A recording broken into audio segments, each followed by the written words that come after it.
Hello mga my guys, alas 2 pa lang nga ng madaling araw ay gising ng inyong inday para mag-ipon ng tubig.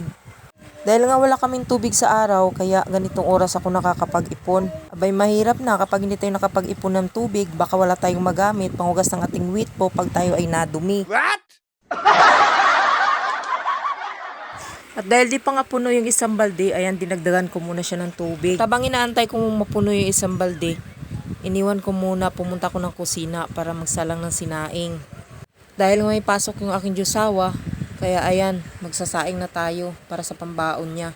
Ganito nga palagi yung routine ko tuwing gigising ako ng madaling araw.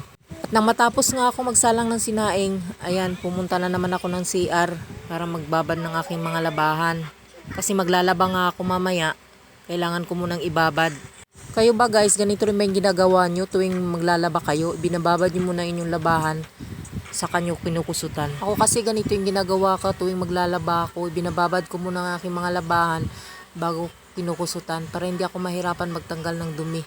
At nang matapos ko nga may babad yung aking mga labahan, ayun, pumunta naman ako ng kusina para magluto ng ulam. At dubong sitaw nga pala aking lulutuin. Dahil wala akong magamit na sibuyas, kaya bawang na nga lang aking gagamitin. Dahil nga napahaba ng ating video, hindi ko na ipinakita sa inyo kung paano ko ginisa yung sitaw.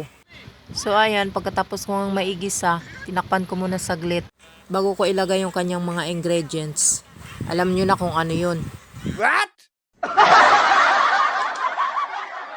At aantayin ko na lang maluto. So hanggang dito na lang guys, hindi ko napahaba ng aking video. Salamat sa panunood. See you in my next video. Bye bye!